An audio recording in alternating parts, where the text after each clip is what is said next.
G'day guys, welcome back to the workshop. Today's video is a little bit of an in-depth discussion about artistic integrity and holding yourself to account.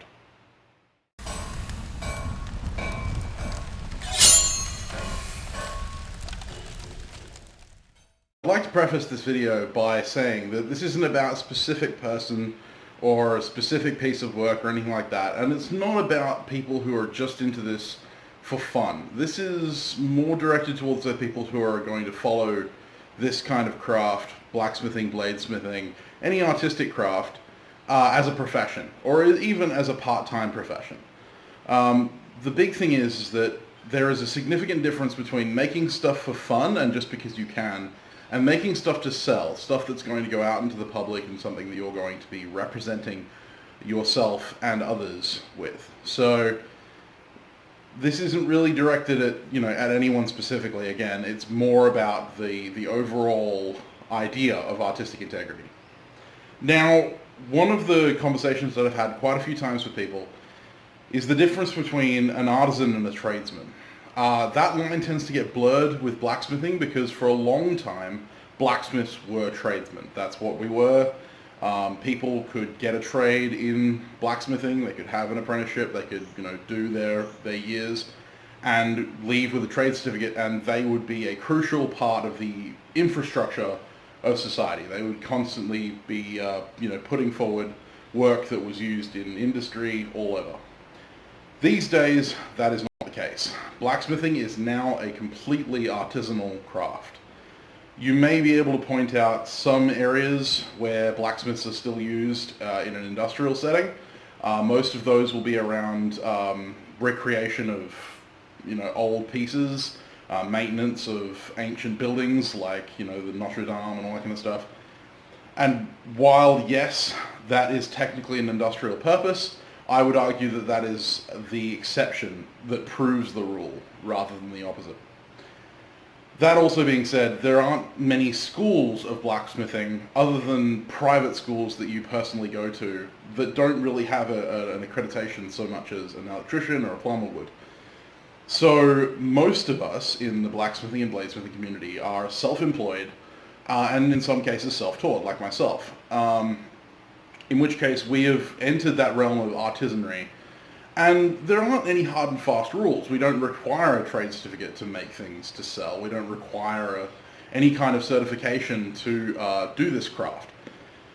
And to that end, we don't really have any checks and balances on what is and isn't good quality work. So therefore, we have to rely upon ourselves and the community around us to decide what is and isn't viable work. And unfortunately, that kind of gets a little bit heated when certain people have different ideas about what is and isn't good stuff based on their prior experience, especially because we're in that transitional period, where a lot of the people who were professional blacksmiths back when the trade was thriving are now getting a lot older, and they remember the days of having the access to the trade unions and all that kind of stuff, the trade certificates and the standards that were set back then. And they see those standards dropping off in some areas, and they focus on those areas rather than the areas where we're excelling. Some people have decided to make their own accreditation, so there are guilds, and obviously there's the American Bladesmith Society for bladesmiths all over the world that have accreditations and testing and all that kind of stuff that can prove your work and stuff like that. But unfortunately, they don't keep an eye on your work after that. Once you've received that accreditation, you're basically left to your own devices. And that's true of pretty much anyone in this industry. So this video today is about maintaining your own integrity, your own artistic integrity, and the importance of doing so. Because not only are you representing yourself and your own work, but you're representing the community and the craft that you are, partaking in. If you make substandard work in a community that is known for making things of a high quality, then you're going to probably be ousted from that community, especially if you continue to do it after you've been, notified of your substandard quality. In our community, the community is almost on the fringe there are lots of blacksmiths and bladesmiths out there, and there are more every day, and which I'm very grateful for, because the growing of this community is super important to me. I think that this should never die. But we also have times where the general community has no idea that blacksmiths still exist. I still run into people today who thought that blacksmithing died out 40 years ago or more. And the majority of the people I run into who I tell I'm a bladesmith will immediately construe that to blacksmith and ask me if I shoe horses.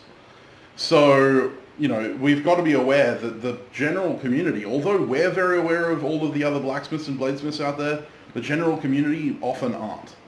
And so therefore, their interaction with you is going to be their sole interaction with this community. So if you are going to create something that is of a substandard quality, you've kind of decided, screw it, it'll be fine, whatever. That person that buys that, if they have a bad experience from that particular piece of work, may then construe blacksmiths and bladesmiths, being that we are no longer very popularized, as being a negative thing, as being, if you buy from a custom maker, you are buying something that is substandard.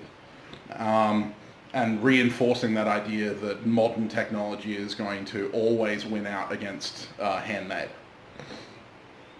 So that's why I get a little bit touchy on the subject of integrity and all that kind of stuff. And I wanted to show you an example of one of my pieces that I consider to be substandard and why I won't sell it. These are a couple of knives I made a number of years ago when I was holidaying in Queensland with my uncle. And I basically had very little to no power tools to do the work. I had a drill and I had an angle grinder, and that was pretty much it. And even though I was on holiday, I'm a knife maker, so I tend to make knives even when I'm holidaying. Now, both of these, given that they were made in, significantly less optimum areas than what I normally am used to, are of a considerably better quality than, some of the first knives I ever made.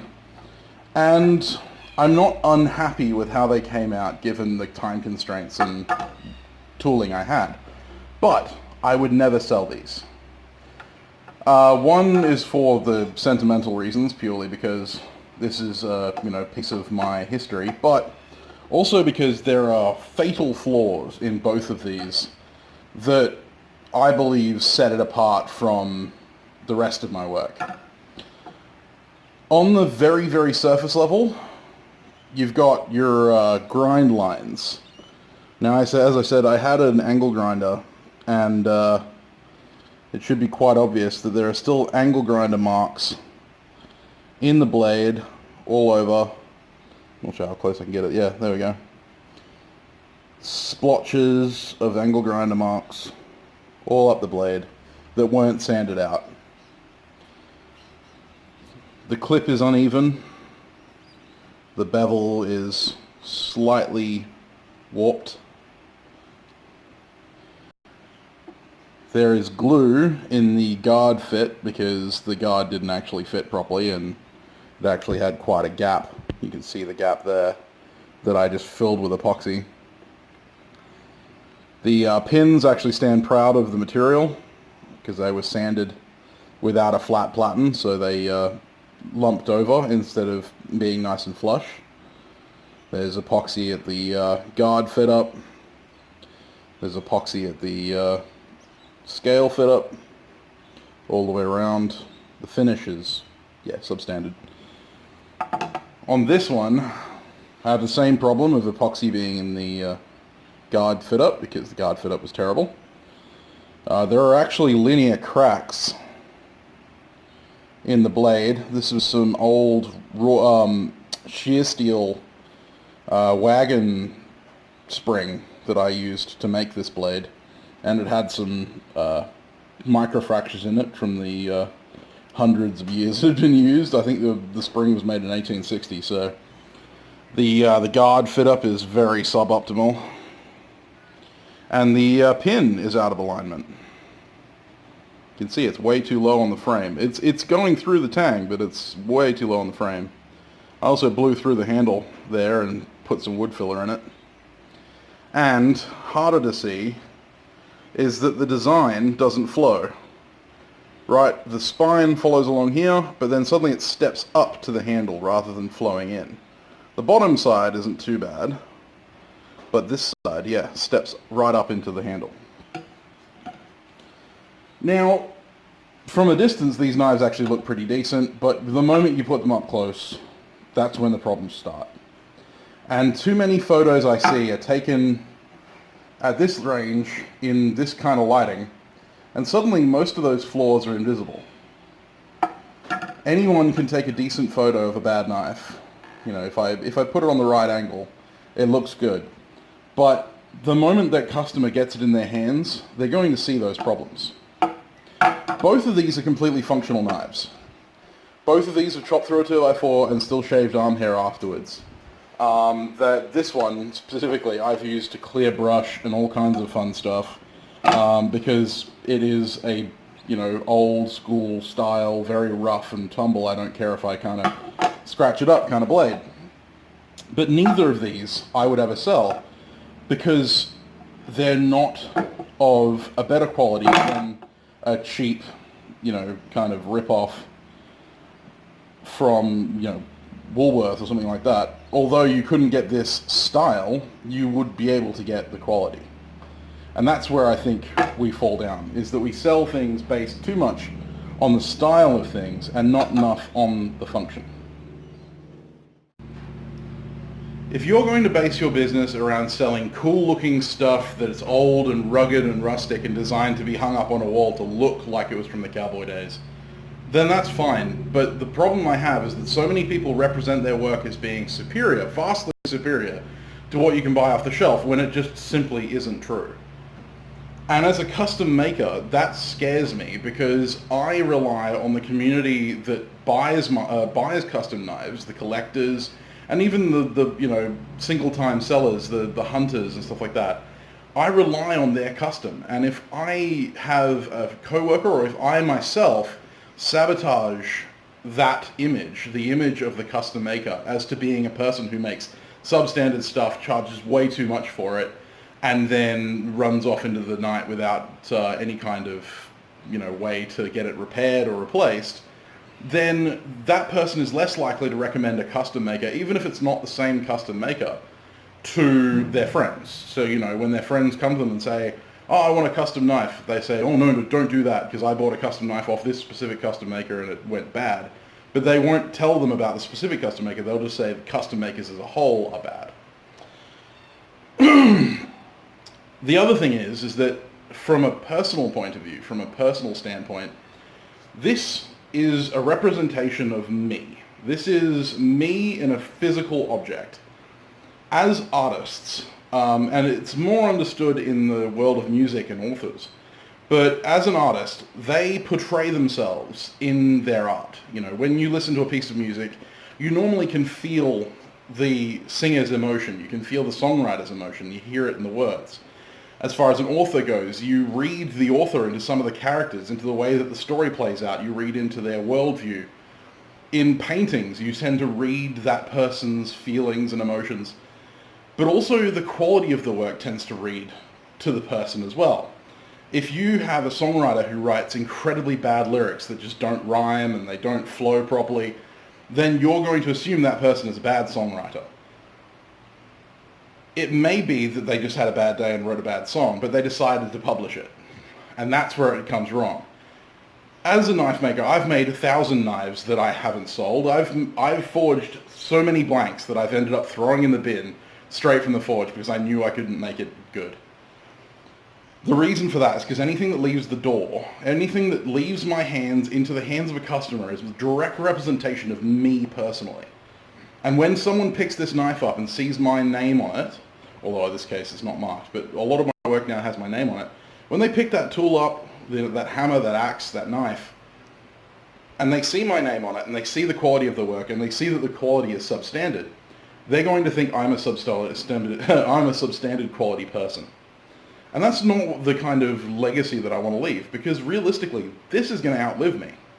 This is a piece of steel and wood. Provided I don't bury it in a bog or something, it's going to well outlive me. And I don't want the legacy I leave behind to be of substandard work. So my message for this video, the end of this spiel, this rant, is purely to point out that you're representing yourself and you're representing your community with every piece of work that you make. So why not make it the best that you can? And I'm not saying you have to meet the standards of the Mastersmiths, the American Bladesmith Society. A little bit of a stumble. I'm not saying you have to represent the highest standards of current mechanical ability. What I'm saying is you need to represent the highest standard that you are capable of. If you see a flaw in your work and you know you can chase that out, but decide not to, you're telling people that you don't think it's worth your time. So when I'm sitting there at the sanding table and people ask me why I go for 8 hours sanding a single blade to get a perfect scratch-free hand sand, it's because at the end of the day, that scratch that I'm chasing out represents my own laziness. It represents everything that I don't like about myself. And if I just go, it's one scratch, no one will notice, I'm telling myself that my work doesn't matter enough to do the extra little bit of work to chase that out. And that's not what I want for me, that's not what I want for my craft, and that's not what I want for you guys. What I want for everyone is to set an example for everyone else, and also to value your own work. Be proud of yourself. Be proud when you've made something, and that pride requires that you know when you look at it that you did the best you could. And if the best you could isn't good enough to the standard you set to yourself, which mine never is, that's great, because it means that the next time you're going to be aiming for better. You're going to go, I know what I did wrong this time, and I'll do it better next time. As long as the work leaving your shop is of a quality that you would buy it, right? Now, obviously, a lot of the time, I can't afford the knives I sell. I wish I could. But if I could justify the cost of that knife to myself as a buyer, then I'm okay with selling it. If I couldn't, then I don't sell it. So please, respect yourself, respect your work, and above all else, respect this community, because this community is amazing. I've had no more support from any other community than I have had from the blacksmiths community and the bladesmiths community. And I think that we deserve to give each other the utmost respect. And the best way we can do that is by representing the community in the best way we can. Alright guys, with that being said, I would like to say a quick thank you to my patrons right here for all of their help and all of their support. They've been fantastic during this period, and I really do greatly value them. PKS is right around the corner. I will be doing more live streams, more posts about that very soon. Follow me on Instagram, Facebook, and all of my other social media. Links will be down in the description below. And you'll be able to see all the kinds of background stuff. If you want to join the Patreon family, again, the link will be down in the description below. I do deep dives and behind the scenes kind of stuff. If you're interested in that, please feel free to check it out. With that being said, I'll see you later. Have a fantastic week. And hopefully I'll be doing a live stream this Saturday, 9 a.m. Australian Western Standard Time. Cheers, guys.